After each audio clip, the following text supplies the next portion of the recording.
You should be able to know. Yeah. Okay. Can't hear you, James. Can you hear me now?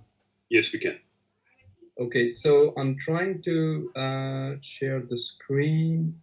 It says all panelists, all panelists. Yeah. Does Ali or Roger want to go first? No, I think I'm there now. Just give me a second. So just to give a brief, so Jag, you're going to talk about you and I are going to talk about the shoulder side of the biceps, Yeah. and Roger's going to talk about the elbow side of the biceps. And the way we split it up is that in the shoulder side, you're going to talk about a bit of the anatomy and a bit of the concepts behind it, and I'm going to touch upon how we actually fix it. And then we skip to the other end, and Roger talks about the distal end of the biceps. So we covered the whole of the biceps today. Great. So I'm just going to make a start. Yeah. Oops. Can you see my screen? Yeah. So, guys, Mr. Ragbi Kak has already introduced myself. So these are my affiliations. I trained at the Royal London and then did my fellowship at Wrightington. So coming on to today's talk, it's about biceps. So the proximally biceps has two heads, the short head and the long head. The short head takes its origin from the coracoid process, and along with the coracobrachialis, it forms the conjoint tendon. The long head is interesting. It has an intra-articular course. It's extra-synovial in the shoulder, but it joins the short head at the level of the deltoid tuberosity to form the muscle proper. When we look at the origin of the biceps, which is the anchor, it takes its origin from the supraglenoid tubercle and the superior glenoid labrum. And here it has close association with, as you can see, it's a busy slide, but it's got rotator cuff, the yellow marking there, supraspinatus subscapularis, the superior glenohumeral ligament, number 6, and then the coracohumeral ligament. If we see it in this picture, you see the biceps, long head of the biceps passing, and the coracohumeral ligament is forming the roof. Then the superior glenohumeral ligament is forming a sling around it, and it's very close to the anterior margin of the supraspinatus and the superior margin of the subscapularis. That area we call that as rotator interval. So what does this coracohumeral ligament and the superior glenohumeral ligament do? They form a pulley, which is for the stability of the long head of the biceps tendon, and is located in the interval area, as you can see here. So this stabilizes the long head of the biceps, and again, the dotted area is your rotator interval, and the roof of the pulley is formed by the coracohumeral, and then the inferior margin by the superior glenohumeral ligament. The subscapularis is there, and at the top it's the anterior leading edge of the supraspinatus tendon. If we look at our shoulder from the top and behind, we see long head of the biceps, and the arrow is the superior glenohumeral ligament. The number C is the alphabet C is the subscapularis, which comes and forms the medial side, on the medial side. So that's the long head of the biceps, and the dotted line is the interval area. Again, the long head of biceps is going into the bicipital groove, and the biceps pulley, the capsule ligamentous structure, is responsible for the stability of the biceps tendon here. So the pulley lesions are always difficult to examine clinically as well as arthroscopically, and that's the reason why they have been called as the hidden lesions. So you can see the biceps going, and the coracohumeral ligament, the black arrowheads, and then the supraspinatus is close association there. So that's why it's called as hidden lesion, because it is difficult to diagnose clinically as well as even arthroscopically. So the pathologies we see at the anchor level, they are the slap pathologies. Then the pulley problems can lead to instability of the biceps tendon. The then the biceps itself can have tendinopathy or tendinosis. It never happens on its own, but these are other problems also at the same time.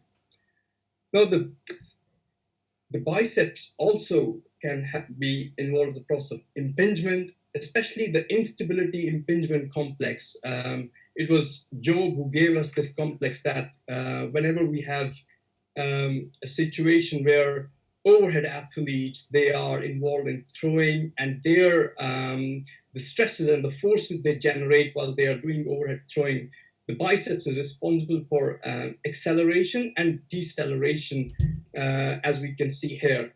And these during these movements, the acceleration, the deceleration, they predispose to slap lesions.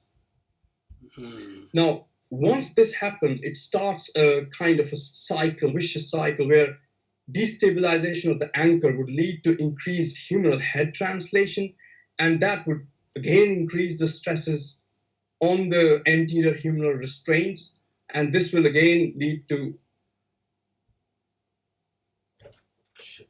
And also, when it leads to slight humeral head translation, it leads to impingement, which can be internal impingement, and also, as Neer described, that these can even lead to the normal coracohumeral impingement as a secondary impingement.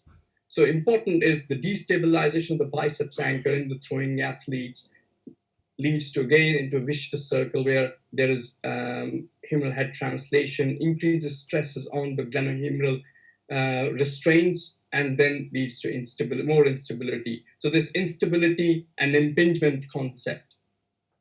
Got it. So this is about the anchor area where you have the lesions, and they can cascade into more destabilization and more instability and impingement.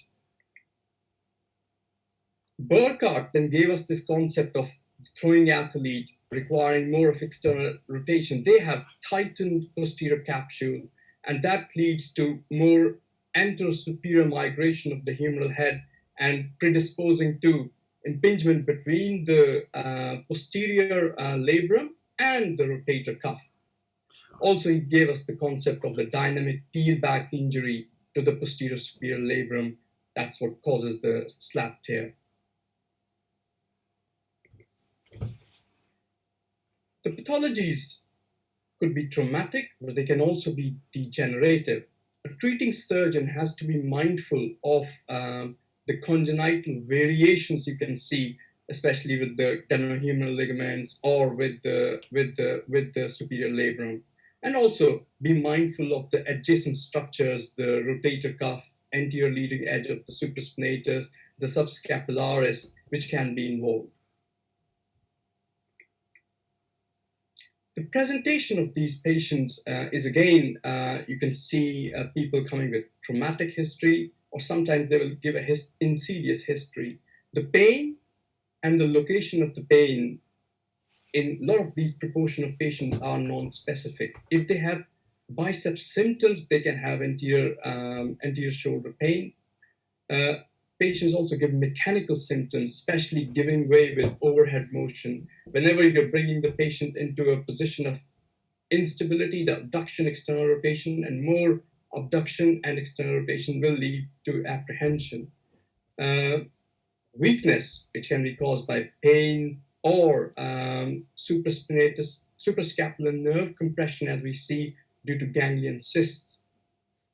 Patients can present themselves saying, oh, got this dead arm syndrome. And also one has to be mindful of other pathologies, which most likely the rotator cuff tears of the supraspinatus, and the subscapularis.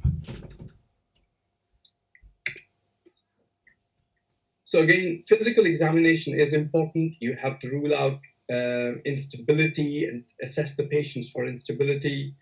The tests we normally perform are the Yergeson, Speed, O'Brien's, all the provocative tests, but none of these has absolute sensitivity and specificity, but they are as aids to making a diagnosis.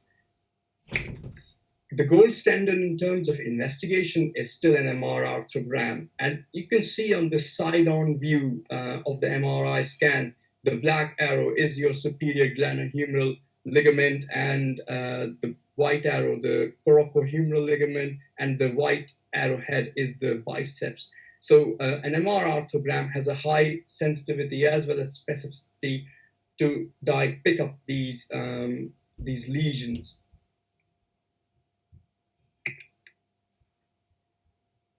Diagnostic arthroscopy is still the most important as far as correct and diagnosis of the biceps and the slap problems is concerned. As you can see in this arthroscopic picture, this is the pristine labrum and the superior labrum and the biceps tendon anchor. Steve Snyder looked at the slap lesions, and in this landmark paper he published in 1990, he staged the slap into 4 different stages, the first one being just a mild fraying. The second one is where the biceps anchor or the origin is involved. The third is labral involvement, which is bucket handle tear, and fourth is the biceps involvement also. So every classification has to give us a treatment algorithm. So he described a debrimo, whereas type 2 requires fixing of the biceps anchor, and type 3 requires again fixing the labrum, and type 4 requires fixing labrum and then the biceps, which needs to be sorted out, whether fixing or tenodesis. These are the arthroscopic pictures. So when we look at the pulley lesions again, you see the superior denohumeral ligament, the blue. The light blue is your coracohumeral ligament. The yellow is the long head of the biceps. And in the front, you have the subscapularis. At the top and back, it's the anterior leading edge of the supraspinatus. So Habermeyer kind of classified these. So the type 1 is where the SGHL, the superior glenohumeral ligament, fails. The type 2 is when you have the tear of the supraspinatus and the biceps tendon starts to sublux into the subscapularis, as you can see in the figure C. The type D, the third type, where you have the subscapularis tendon anterior top end tear, and you have the biceps subluxing, involvement of the SGHL. In the type 4, where you have the supraspinatus involvement, subscapularis involvement, the biceps tendon has subluxed medially, and the SGHL obviously is involved here. So again, the same pathology you can see from top view, where important thing is the biceps subluxes medially, the subscapularis is involved, the whole pulley is involved, and in this situation, you have to do something like a tenodesis, take the biceps off because this is pathological, and you have to fix the biceps either into the groove, below the groove, or subpectoral, which I and Mr. Nurani, we both do.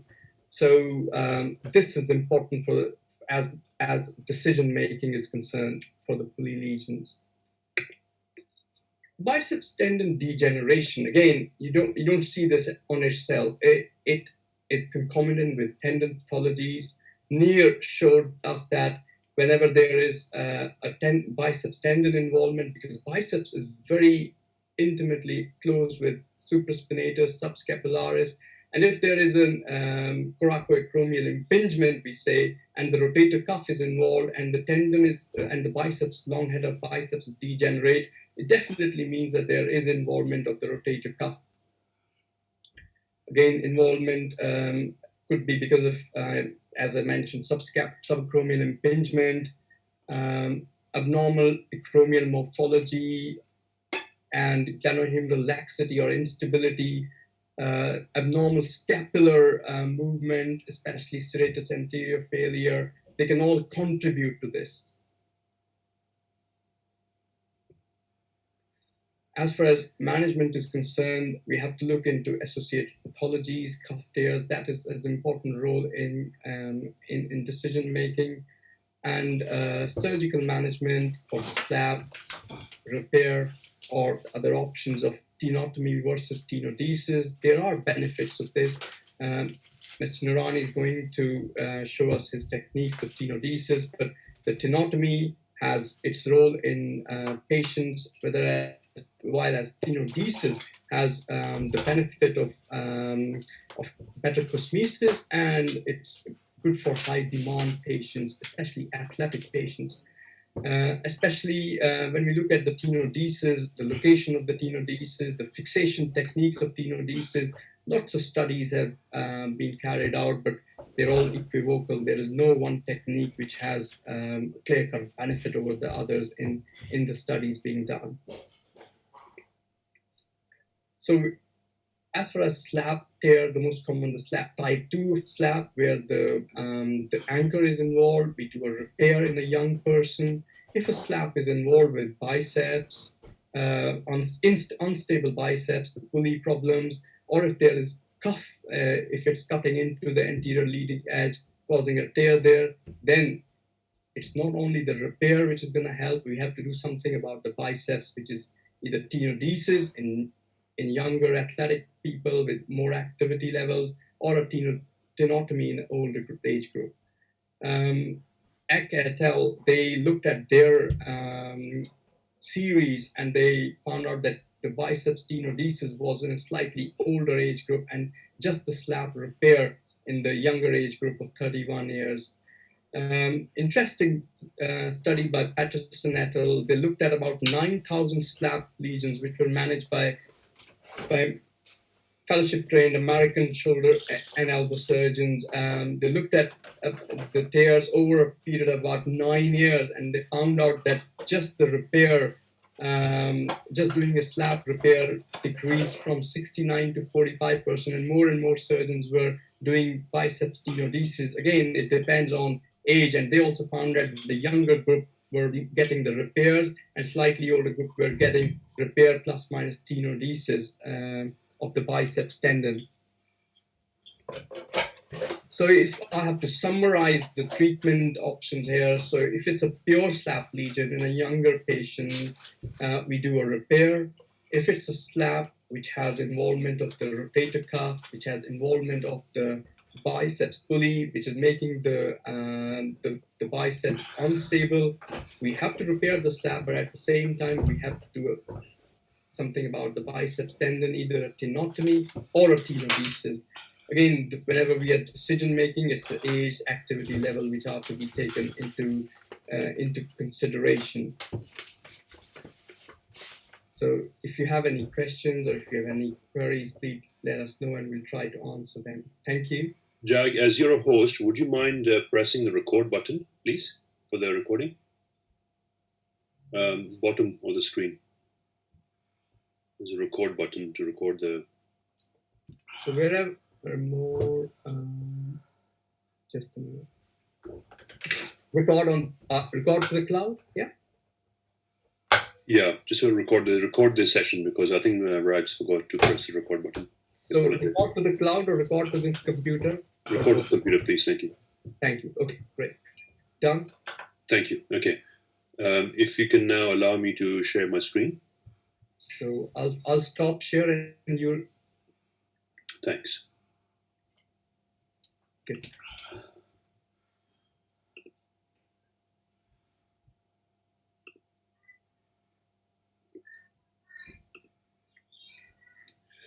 Thanks, guys. Hope you can see me. Thank you for the introduction, and thanks, Jag, for a great talk. The purpose of my talk is to talk a little bit more about slaps and proximal biceps tenodesis or tenotomies. And the reason we do that is that it's actually a relatively common procedure that we do in shoulder surgery. And quite often, physios and GPs appreciate what we do, but a lot of them may not completely understand exactly what we do.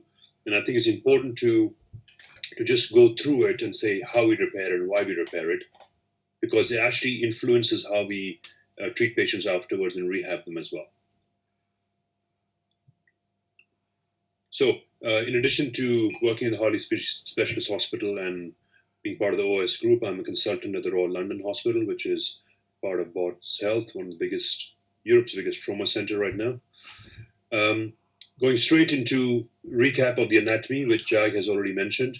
The picture on the right is actually quite useful to see. Okay, it shows you the long head of the bicep tendon. Okay. In one picture, you can see actually that right at the top of the glenoid, the biceps attaches around the 11 o'clock and 12 o'clock position. So quite high up on the glenoid. In fact, where it attaches is actually part of the labrum. It's very hard to differentiate between the labrum and the biceps itself. And that's what we call the biceps anchor. And then the biceps does a really funny thing, right? It in the arm, with the arm by your side, the biceps appears to do this 90-degree bend at the position which is marked as 1. And then it goes down the groove. Now, obviously, it looks like a 90-degree bend, but to be honest, if you're a bird or some other mammal, it would be in a completely straight line. But in humans, that kind of 90-degree bend puts the biceps at quite significant risk. Because as you saw from the slides Jag presented, that just on either side of it are components of the rotator cuff, i.e. subscapularis in anterior to it, and superior to it you have the supraspinatus. So these structures can be at risk if something happens to the biceps.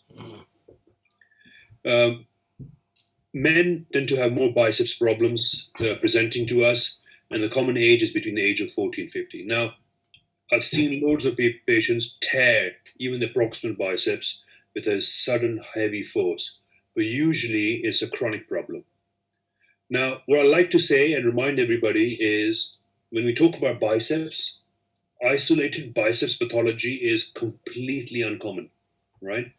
So the tendon itself hardly causes a problem, but it often exists with other problems. So the biceps becomes painful when you have a slap tear, and then you have an instability issue.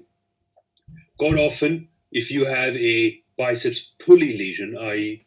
a structure which keeps the biceps in place as it comes out of the rotator interval, if you have problems with that, then the biceps, which is a big strong tendon, can be unstable and can do what's called windscreen vipering and actually start cutting into and cheese wiring into the tendons around it, i.e. the subscapularis and the supraspinatus. So in that situation, the biceps is a cause of the problem, resulting in cuff problems.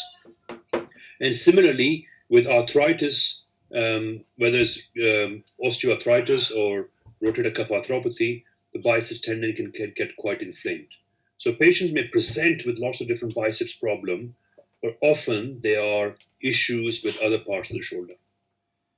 Hence, the reason that when we address patients surgically, when we have to, the biceps often needs to be addressed to resolve the issues. So, biceps has intra-articular, intra-groove, sub-groove problems, and the pathology can be anywhere. And as noted before, the cuff as well as the slap is often where the biceps is involved in creating problems. Now, obviously, sometimes a biceps can be a problem by itself. This is very rare, okay? So occasionally you have this hourglass deformity on the biceps, or you could have an anatomical variant where you have a bifurcate long head of the tendon biceps. You do enough shoulder surgery, you'll see these, right? But these are quite rare. So history and examination we've gone through before, but just to recap, the examination and the history is often of pathologies related to the biceps, whether slap or cuffs and so on. And quite often these tests that are specific biceps are neither specific or nor sensitive. And if you ask me what is the most important thing in actually figuring out what the problem is with the patient, it is a history. 60-70% of the information comes from there. And a little bit comes from the examination, and even less comes from the ultrasound or the MRI scan, which is really there to confirm your diagnosis. So I'm going to talk about slaps and when to fix it. The answer people ask me is often ask me, when do you do a tenodesis and when do you do slap? Actually, our answer is actually very simple. Forget everything about age and whatever the literature says. 30 over 30, because it all points down to the same thing. If you want to do a slap repair, you have to be pretty sure that it is an isolated superior labrum problem, i.e. a slap problem. So slap obviously stands for superior labrum anterior posterior. So if the top kind of hood of the labrum has detached from the glenoid, whether by itself or in associated with a further labral pathology extending anteriorly and posteriorly, and there's nothing else going on with the shoulder, then you can do a slap. But sometimes if you have a slap tear and then the tendon itself is windscreen vipering and causing damage to the subscapularis or the supraspinatus, then those tendons of the cuff, which are much more important, are at risk. So in those cases, we might just do a biceps tenotomy or tenodesis, i.e. get the biceps out of the equation, fix it away from the main shoulder joint so it stops causing trouble. Correct. So that's simply how we do it. Now I have a little brief video on how we do it, because people often wonder when we are doing these surgeries what is involved. So this is an animation where we have a slap tear involving the top equator of the glenoid. You can see that the labrum is detached, and quite simply what we end up doing is passing a few stitches around the labrum, preparing the bed for healing, and then taking these devices called anchors and just putting it down. It's just like putting a tent down. You have pegs that can fix it. Now in reality, this is what it looks like. So this is one of my cases. Patient is sitting in a beach chair position, and I'll show you some important pathology here. So that is the subscapularis. That's what it looks like, and that's the HH stands for the humeral head. So I'm looking inside the shoulder from the back. Now, pretty soon what you'll see is me testing the subscapularis to make sure it's fine. And if the subscapularis was torn, so I'll pause it there for a second if I can. So this is a very important screenshot. So what you have is an LHP, which is a biceps tendon in the joint. The SSP is a supraspinatus, and HH is the humeral head. Now this guy, you'll see a little bit later on, has a complex slap tear, i.e. superior labrum is gone, anterior is gone, and the posterior is gone. But I'm making an effort right now to look at the subscapularis and the supraspinatus and just making sure that the biceps and the biceps pulley is intact. Now, if I was here and I found out that the supraspinatus anterior edge was being abraded or was being torn by the biceps, I'll be thinking that even if I have to repair the labrum, I will not be just leaving the biceps as it is, because you're still putting the tendons of the rotator cuff at risk. Now, in this particular case, as you can see, the supraspinatus looks pristine, subscapularis looks pristine, so this is an isolated slap problem. Now, this is different parts of the shoulder, so I thought I'd put this there so people understand what we see inside the shoulder. That was the inferior ligaments. You're still seeing humeral head, and now you'll see a dent at the back of the head, which is HS, is the Hill-Sachs deformity. When the shoulder dislocates, you have that, and then HH is a normal humeral head. And now you're going to see the superior labrum. So what I'm debriding right now is the superior labrum. That's the anterior labrum. And this gentleman has a posterior labrum tear as well. You can see it completely being detached from there. Now, fixing that is pretty simple, right? You can do whatever you need, right? But all you got to do is pass stitches in the right place around the ligaments, okay? And then put them onto these devices called anchors, and you got to place those anchors into the bone. So I've already passed the stitch, and now what I'm doing is drilling a hole. And this looks massive, but the actual hole is less than 2.9 millimeters. And nowadays we even use smaller ones. Again, that looks pretty big, but it is 2.9 millimeters wide. And as you can see, I took the stitch and I placed that peg into the bone to stabilize the labrum. And what you'll see is me doing what's called rinse and repeat. So every time the labrum is torn, wherever it's torn, I'm fixing it. And quite often you use 1, 2, 3 anchors. but this happened to be a pretty large tear, and I'm repairing it all around. Now, this is me passing some sutures around the posterior labrum. Once again, these wires, threads called fiber wire, is being passed around. I'm moving position from one side of the shoulder to the other side.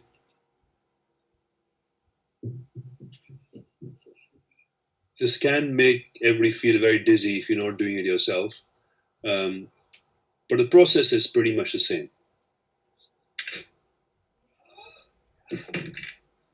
So we're drilling a hole, and you'll see me placing the anchor again. Now, in this case, what I've done is I repaired the posterior extension of the labrum as well as the anterior extension. And now what we're left with is a pure slap. And you'll see that in a second when the camera moves around.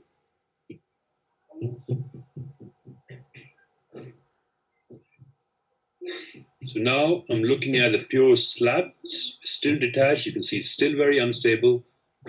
Passing more stitches around it. This is a stitch right at the 12 o'clock position on top. And then I'm going to be fixing this again in a similar fashion to what we did before.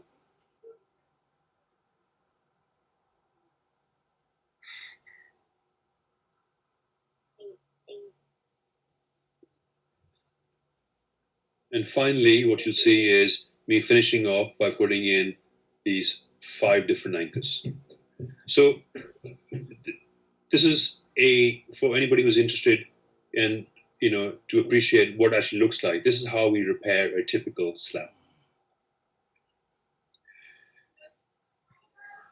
So we do a tenotomy, which is just cut the tendon. Because it's easy, but some people can get some groove pain, muscle aches. But to be honest, it's a very well tolerated operation worldwide. Some people may not like the cosmetic deformity that comes in because they can get a sign called a Popeye sign. So if you cut your long hair of the tendon biceps, it can bunch up on your arm. Some people love it because they get a nice peak to their biceps, but some people don't like it. So, if you're in France, pretty much everybody does a tenotomy. But in UK and worldwide, because it is so easy and takes a few minutes to fix it, we are now moving to doing a tenodesis if we do have to cut the biceps. We cut it and refix it. Now, the biceps, as you saw from the pictures, has a long length along the groove. And there are descriptions of fixing it on top of the groove, middle of the groove, and below the level of the pec major. So there are lots of different places where you can fix it. Now, a lot of people swear by fixing on the top of the groove. There are some people who put in the middle of the groove, and published results by the best guys in the world are always good. What happens in practice is that if you look at the revision rates, that in some series we find that if you do it on top of the groove, the revision rates to change that to under the groove is higher. Now, what does that mean? Well, the theory is that sometimes the biceps pathology may exist in the groove as well. So if you just fix a tendon on top of the groove, you are ignoring the problems that can happen within the groove. So to make it really, really predictable, my technique is that I tend to, if I do a biceps tenodesis, I tend to fix it where we call it sub-pec. So you make a small axillary incision. We cut the biceps already, the long head in the shoulder. We deliver it out. We whip stitch it. We pass a little stitch through the button. And then what we'll be doing is drilling a hole into the humerus just at the lower border of the pec major and fixing it. Now that gives you pretty much anatomical tension and length. So as far as the patient is concerned, they feel no different in their biceps, shape or muscle power or anything at all. But what this allows us to do is make sure that if there's pathology anywhere along the groove or in the joint, it takes care of all of them. So it's a very predictable operation. In practice, this is what it looks like. So it's a very small incision, and you'll see me now deliver this tenotomized biceps out of the groove. So there's the biceps. I'm pulling on the long head.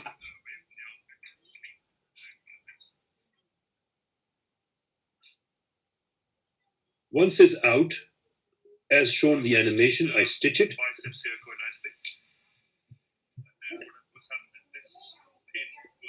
And the stitching is, very firm. The way we stitch it is not going anywhere. And then what we do is we drill a hole in the bone, and you can see the pin there. And now I'm making a slightly bigger hole to fix the biceps in, because the biceps is big in this case. And sometimes in young people, the bone's really hard, so you can see me struggling a little bit. But once the hole is done, we put the stitch on this thing called a button. And now we're taking the button and we are transferring it to the other side of the bone, the humerus. We flick the button and then we pull on the sutures, and essentially this biceps is now fixed onto the humerus in a new position, ignoring all the different pathologies in the groove in the shoulder.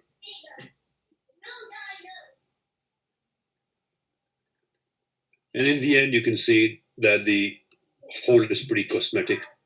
I've made it small enough so I can just barely fit my finger. Unfortunately, I can't make it smaller than that.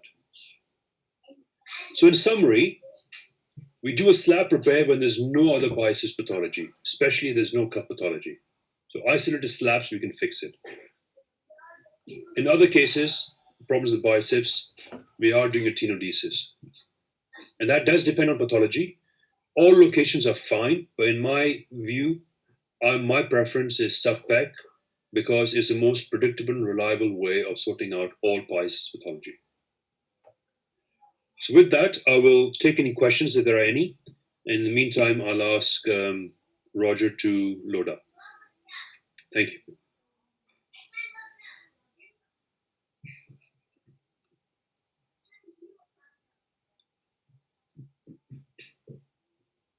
Perfect. Jack, you can hear? Yes, I can.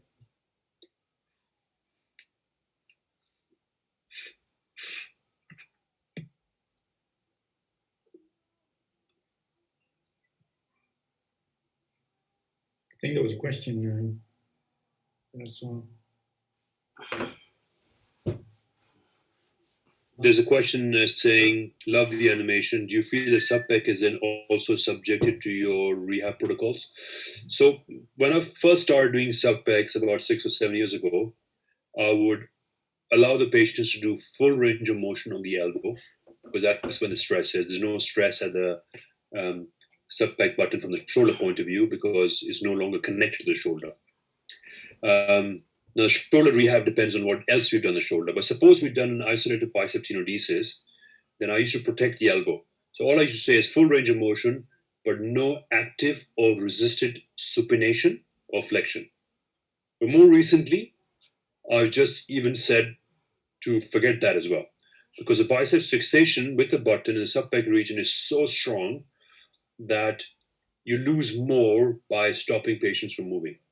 So I allow them to do active work, allow to do some resisted work, but what I tell them is to be sensible with it. So for the first 3 or 4 weeks, I'll tell them not to do something silly like opening heavy jars or lifting heavy weights, but normal day-to-day function is completely fine, completely active, no issues with that at all.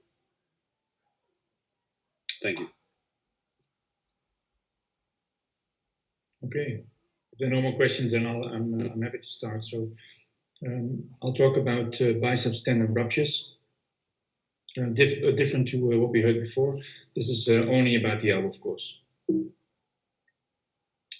a designer with Acumed, and I'm a designer of this Exo elbow brace, which is going to be distributed by Lida in the UK pretty soon, hopefully. So biceps tendon pathology, you can have a bursitis, there's a bursa surrounding the biceps tendon. There can be a tendinopathy. You can have a rupture, and the rupture can be partial or can be complete.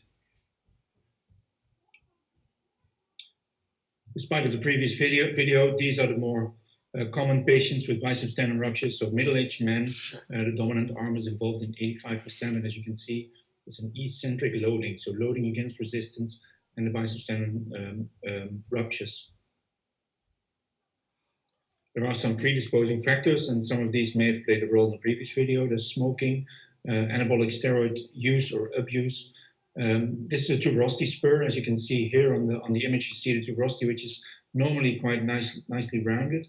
In this case, it's almost square. Obviously, we don't know what's first. Maybe the biceps tendon pathology is first, or maybe the bone changes are first. But this is predisposing to a rupture. So if you see this, you have to think about biceps tendon problems. And then previous symptoms. Many of these patients will have had some type of previous symptoms in the last few years if you ask them about it.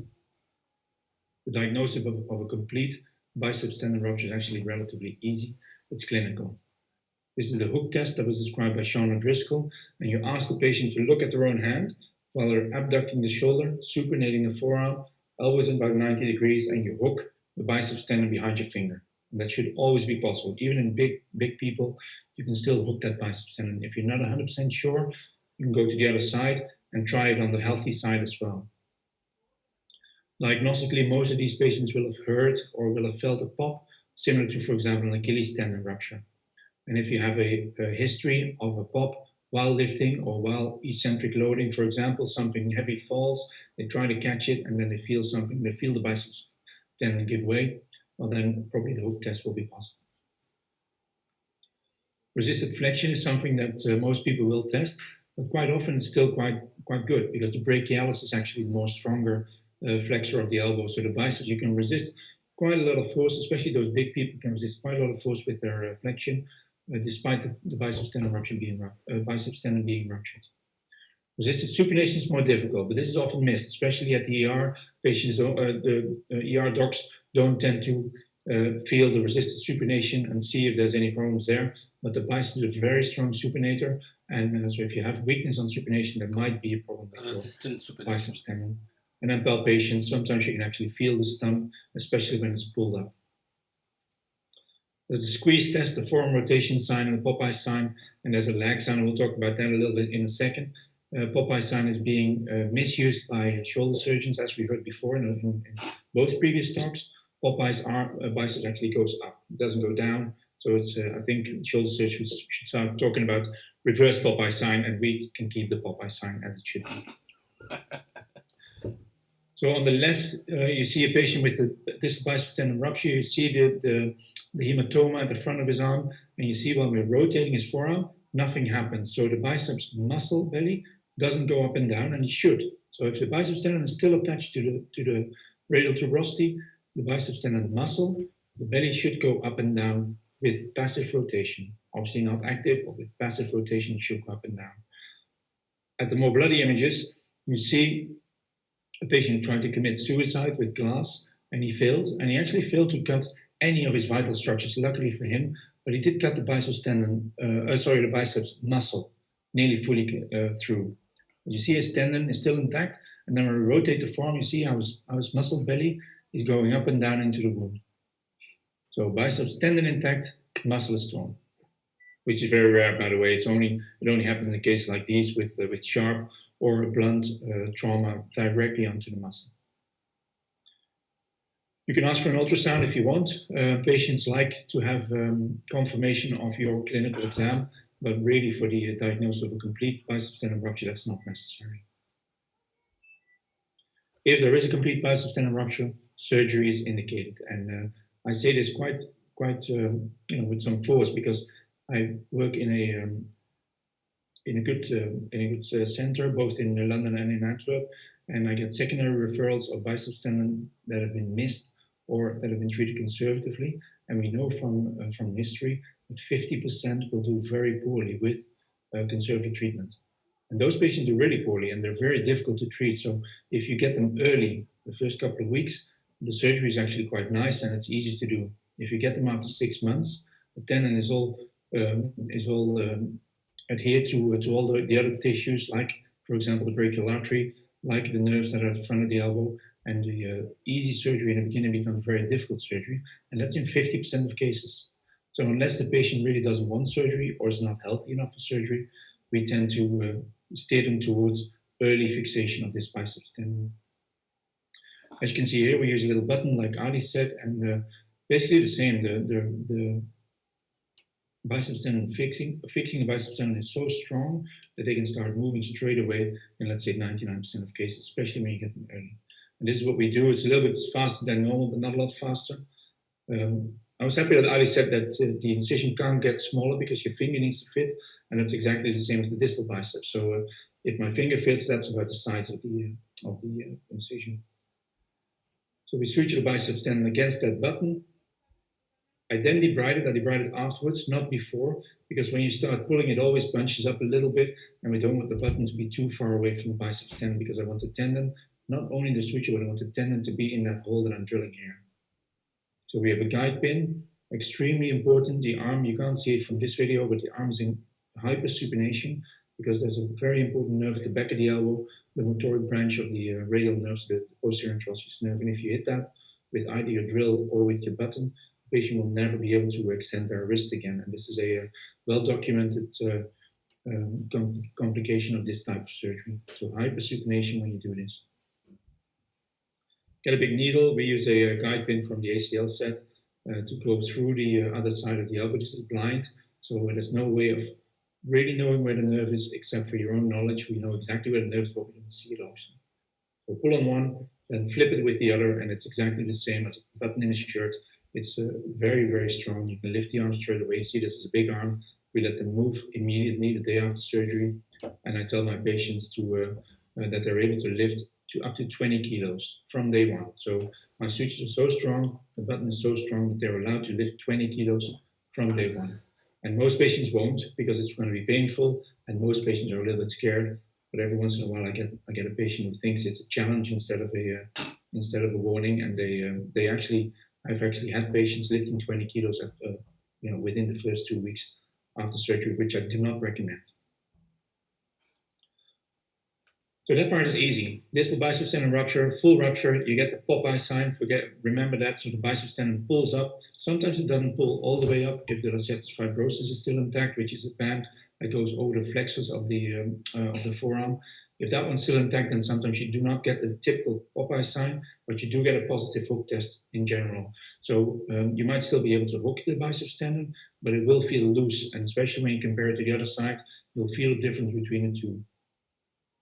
Obviously, those are missed more often than the typical ones, but that's not a huge problem because as long as the biceps tendon or the biceps muscle doesn't pull the tendon all the way up into the upper arm, then you can still get it down to the tuberosity. So you have a little bit more time in patients where the Lacertis fibrosis is still intact. So surgery, unless the patient is medically unfit or really doesn't want surgery, but we do recommend it. Results of surgery are close to 100%. There are some complications in some cases, but relatively rarely. And patients do well, whereas if you have conservative treatment, up to 50% will do very poorly with both decreased strength and pain. And that's the most important one, is the pain.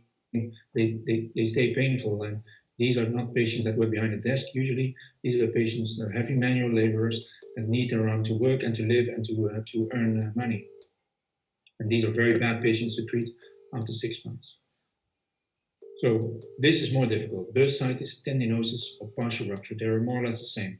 Diagnostically very difficult. They have pain at the front of their arm. They might have weakness because of the pain.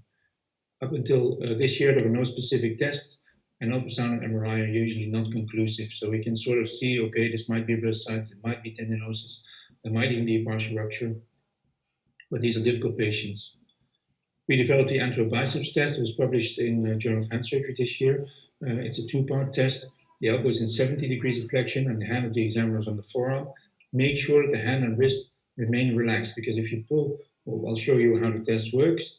If you pull on the hand instead of on the forearm, then obviously you might get golfer's elbow, tennis elbow, you might get other pathologies involved in having pain. So what we thought before we did this study, we thought that anterobiceps test in supination, so resisted flexion, 70 degrees, forearm supination would be less painful than resisted flexion with the forearm pronation, and that's because of this. On the left, that's supination. On the right, that's pronation. Raf, that's my son who drew these images. He'll be 22 tomorrow, so very old. But this is what happens. In supination, the pathological tissue, which is always on the inside, on the bony side, is sort of free from the tuberosity. In pronation, that pathological tissue will be crushed against the tuberosity. And if you're asking yourself why the drawing is really nice, but the green and the red it looks really amateuristic, that's because I did that part on PowerPoint, so that's not a problem. This is a endoscopic image. Same patient. So on the left, supination, so the pathological tissue is clearly visible. On the Where right, is you don't see the Adi? pathological tissue anymore because it's being compressed against the tuberosity. This is the base of the anterior biceps test. Adu. We looked at 30 patients with distal biceps pathology, which was confirmed on where's MRI my of surgical Adu? findings. No, very important, these were not I'm complete working, ruptures, darling. because obviously complete How are ruptures actually not that painful in the beginning. And 30 patients with other pathology, where we did do a FABS view MRI, obviously we didn't look surgically at the biceps tendon. And what we found that literally in all patients, supination was less painful than pronation. So resisted flexion, elbow in 70 degrees, resisted flexion in supinate with the forearm supination was less painful than the forearm. अरे आदि आ रहा है, नीचे ध्यान रखना उसका. Bye bye. And Go this to was for the mama. other pathologies, कि the मैं किसी tennis to elbow, mama. golf elbow, आदि आ रहा है नीचे. posterior interosseous nerve compression, plica, etc. And as you can see, it's also a different slide. So here we went to, I think, 7 or Runa? 8, whereas here we only go to 2, so very little, not a lot of pain, and never, but that was मैंने कहा मनीष का phone आ दोबारा उठाया नहीं, क्या बोलूं उसको, मना करूं. नहीं चाहिए. Although we're now तो मैं studying उसको लॉजिक तो बता दूंगा. specificity I would what do you think? 100%, obviously that's ठीक है मैं उसको मना करूंगा. I love that to be true, but it can't be true. मैं तो पूरा जाना नहीं जाना, मैं तो Series, उसको पूछ रहा we हूं. वो will तो मैं get some लॉजिक false कुछ भी दे positives दूंगा. and false negatives. शाबाश नहीं ले Depending on सकते मेरे series बेटे अभी आप. अभी नहीं ले सकता. Then we looked at imaging थोड़ी because देर of the में लगा देख लेता diagnostic हूं, फिर बात करते हैं आराम से. problem. So we ultrasound very good in with a good ultrasonographer, excellent, probably better. तो पक्का नहीं जाना ना, बस डन यही पूछा. However, it's operator dependent, and when you get someone who doesn't really know what they're doing with ultrasound, they might be very good with the babies, but they might be very bad with the musculoskeletal. If you don't know what they're doing, then you're sort of blind. MRI, we look at it ourselves, and this is the FABS view. So when you do order an MRI for a suspected biceps tendon problem, so for GPs or physios in the audience, if you have an anterior biceps test and you think it might be a biceps tendon problem, and you order an MRI, order a FABS view, which means flexion, abduction, supination. So it doesn't look very comfortable, but elbow MRI is unfortunately never comfortable because the other position is Superman, which is more or less the same done with the arm straight. In this case, abduction of the shoulder, flexion of the elbow, and supination of the forearm, and you get images that I'll show later on, but you see the entire biceps tendon. Despite the fact that this has been published quite a long time ago, no one ever actually looked at both positions. So no one looked at the differences between FAB view and Superman position. So we did with 50 biceps patients, 50 other pathologies. We asked our radiologists to grade it, tendinosis, partial tear, and 25%, 25 to 50, and 50. And we saw that the FAB view was significantly better at grading the injury. So if you have an injury and you want to know how bad the injury is, then the FAB view is significantly better than a Superman view. And these are experienced radiologists. For looking at biceps diagnosis, that didn't really matter. So you can diagnose the biceps tendon problem on a Superman view as well. However, it might be a little bit less reliable, but you can't grade it on a Superman view. So still we think that the biceps FAB view is better. Conservative treatment, we always send them to physio. We tell them to rest. We maybe give them some non-steroidal anti-inflammatory drugs. We might do an injection, ultrasound injection of PRP or any other. We try not to use cortisone anymore, as you know, in the elbow. And expert opinion says minimum 6 months, but this is not really scientific. You know, and physio can often be very, very disappointing for both the physio and the patient. You know, we do our eccentric exercises. We try to get them stronger, but biceps tendon is a very poor healer because of that bursa that's surrounding it, and it doesn't get a lot of blood supply. If conservative treatment fails for a minimum of 6 months, then we consider surgery. So definitely not before that. And when we do surgery, you can do this open or endoscopic. Endoscopic means with the camera. So this is the way my patients are set up. Patients just lying relaxed on the back, on the arm table. We do more or less the same incision, and I stick my scope between the tendon and the bone. And this is the view that you get. So at the bottom you see the tendon, at the top you see the tuberosity, so the bone of the tuberosity.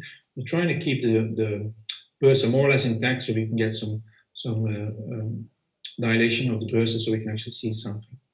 These are the advantages. You get a magnified view, so times 3.5, and you don't need to pull on the tendon when you're actually looking at it. Whereas if you do an open incision and you go inside, you have to pull on the tendon quite hard, because the pathology, like I said, is on the inside next to the bone. Small study that we also published this year was done with together with Lisa Gellens in the US, and we looked at tunnel placement and safety. And if you do this endoscopic, this type of surgery can be done as safe as open. So there's not a huge difference. And this is a nice view. So on the top again, tuberosity. On the left you see the bursa, and on the bottom you see a really good, nice looking biceps tendon. This one is a bit more nasty. You see here, that's also the tuberosity. You see the tenous synovitis. Tuberosity. This would be one of those tuberosity that look square on an X-ray. You can actually shave them or reshape them. And then we look at the tendon. There you go in the supination. You just go into it, and this tendon is very, very poor. This is what we do. So when we have an endoscopic view with less than 25% tear, we just simply do a debridement and let the tendon heal. If it's more than 25 but less than 50, we do an anchor. And if it's more than 50, we do a bone button, as we do in a full repair. So we detach the tendon, and then we do the bone button technique like I showed you before. If it's less than 50, the tear is less than 50, but the quality of the tendon is really, really poor throughout, we still do the bone button. So our threshold to do the bone button is relatively low. So for those of you who are interested, this is what we do on our patients. So supine, arm on the arm table. We make a 2 centimeter incision about 3 centimeters distal to the elbow crease. We palpate the biceps tendon. These are not complete tears, so partial tears. So the biceps tendon is definitely palpable. We go in blunt because of the blood vessels at the front. And these bleed quite a lot. And there is a little nerve there, the lateral antebrachial cutaneous nerve, that you do not want to cut, because that will create numbness in the forearm, which patients don't mind it too much, and usually it's temporary, but still, it's not as nice for the patient. So with the trocar, we go into the bursa, or you can dissect a little bit further and just open the bursa with your scissors, and then go in between the tendon, you see the tendon there, and the bone.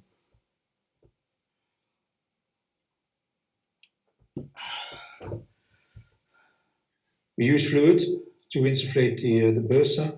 Don't worry too much about compartment syndrome, which might be one of the, at least theoretical complications of using fluid in the forearm.